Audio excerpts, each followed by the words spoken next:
I resolved that talking was too difficult. You see, in the move from Mississippi to Michigan, you would think it would be a jubilant journey for a young boy of, I was then 5 years old, going to the land of the promised land, you know. For me, though, it was leaving the soil that I had touched with my bare feet. And I didn't know if I'd ever touch soil with my bare feet again. And that was traumatic for me. I was leaving Huck Finn world.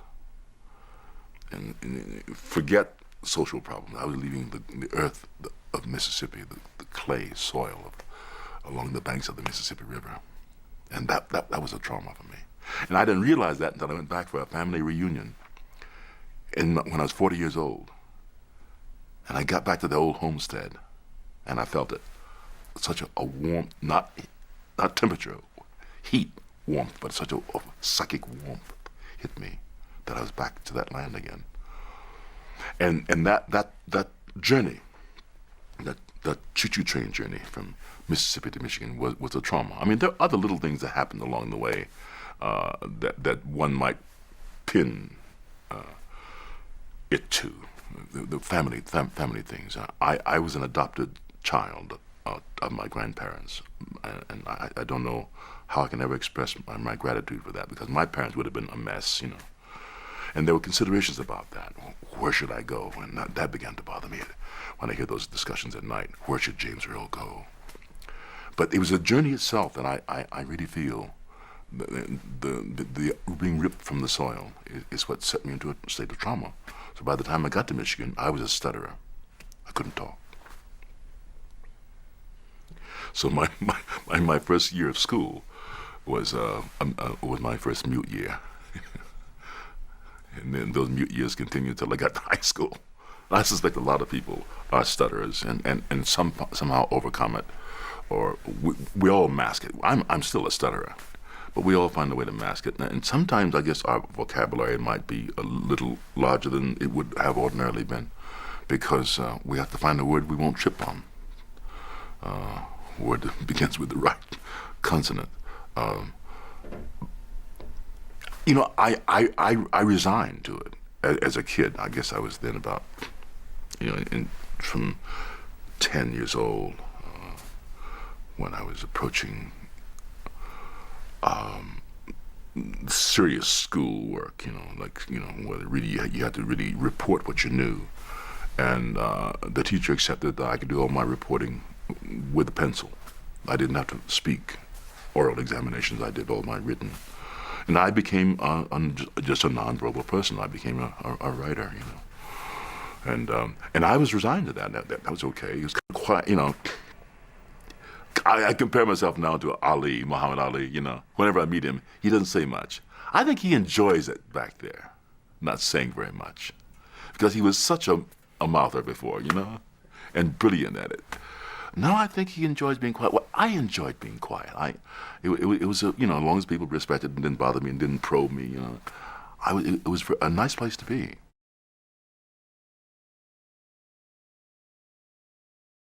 Donald Crouch in high school said, "Do you like these words?" And I was then writing words of my own. He said, "Do you like these words? Do you like the way they sound in your head?" He said, "Well, they sound 10 times better when you give them out in the air. It's too bad you can't say these words." He began to challenge me, to nudge me toward speaking again. And by using my own poetry and then other poets, because he himself was a compatriot of Robert Frost, you know, he himself was a poet. And he himself said he learned a poem a day in case he went blind. You know, he'd have a whole book of poems in his head. And he nudged me toward that, toward the you know, acknowledging and appreciating the beauty of words.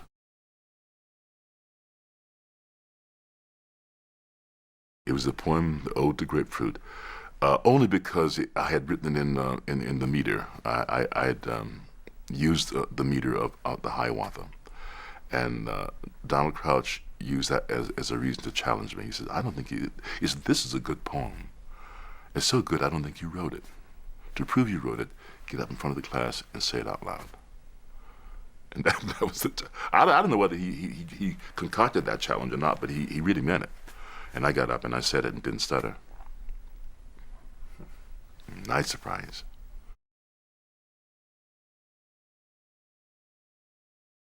When I left the Army, when I left my training in Fort Benning, I bought a little used car that broke down in Akron, Ohio. In that little used car and, uh, was all my poems, you know. So I put it in storage, and when I went back to collect it later on after the Army, it was missing. And I'm grateful that the poem about grapefruit was missing, because although it was had all the poetic values and had all the meter and all that, it was basically just as Longfellow imitated the Finnish author of Kalevala, I imitated Longfellow's Hiawatha, and it had all that. But it was really about